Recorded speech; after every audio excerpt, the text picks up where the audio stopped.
नमस्कार स्टूडेंट्स, स्वागत है आपका हमारे YouTube चैनल में। तो यहाँ पर हम देखेंगे लेसन नंबर 11 समता की ओर का क्वेश्चन एंड आंसर। तो देखिए यहाँ पे क्या दिया है, पहला की सूचना के अनुसार कृतियाँ कीजिए। इसमें पहला है कृति पूर्ण कीजिए। तो इसमें क्या दिया है कि शिशिर ऋतु में हुए परिवर्तन प्रकृति में धरती पर। तो देखो मैंने इसका आंसर लिखा हुआ है, शिशिर ऋतु में हुए परिवर्तन। प्रकृति में कौन कौन से परिवर्तन हुए हैं? प्रकृति युक्तिहीन हो गई है। धरती पर कौन कौन से परिवर्तन हुए हैं? तो धरती पर कुंजटिका छाई हुई है। ओके, अब यहाँ पे दूसरा क्या है कि जीवन शैली में अंतर स्पष्ट कीजिए।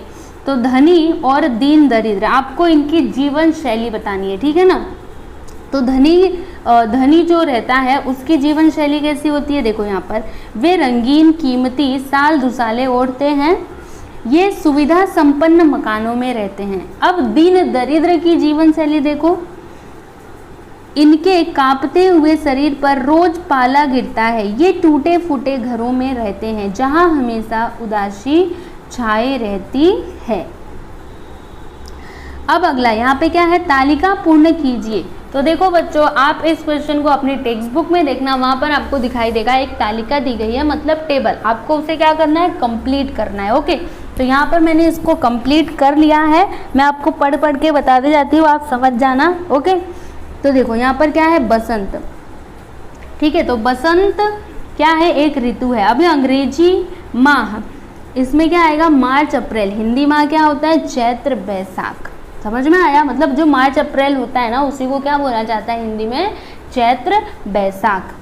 फिर ग्रीष्म ऋतु, तो मई जून में ये होता है। एंड हिंदी माह मतलब हिंदी में इनको क्या बोला जाता है, ज्येष्ठ एंड आषाढ़। फिर वर्षा ऋतु तो जुलाई अगस्त, श्रावण भाद्रपद। फिर शरद सितंबर अक्टूबर। यहाँ पर है आश्विन कार्तिक, कार्तिक में ही क्या पड़ता है,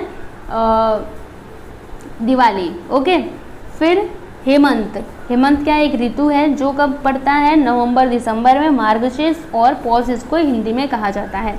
शिशिर ये एक ऋतु है। अभी देखो, जनवरी फरवरी। फिर हिंदी माह, मतलब हिंदी में इनका नाम क्या है, माघ एंड फाल्गुन।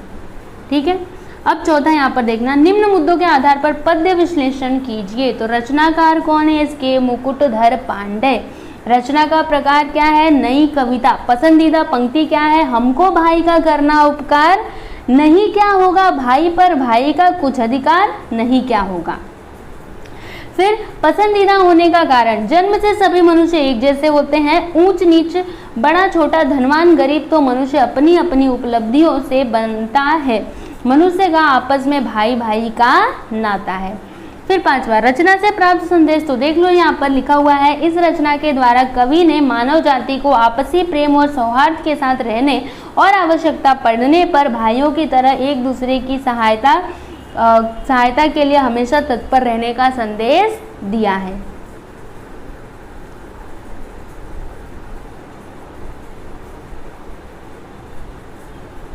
अब यहाँ पे पांचवा देख लो, अंतिम दो पंक्तियों से मिलने वाला संदेश लिखिए। मतलब इसकी जो अंतिम की दो पंक्तियां हैं उससे आपको क्या संदेश मिल रहा है वो आपको लिखना है। तो देखो मैंने यहाँ पर लिखा हुआ है कि कवि कहते हैं कि मनुष्य मनुष्य में कोई अंतर नहीं होता, सभी का आपस में भाई भाई का नाता है, एक भाई का दूसरे भाई पर कुछ न कुछ अधिकार होता है, इसलिए हमारे मन में एक दूसरे का उपकार करने की भावना होनी चाहिए।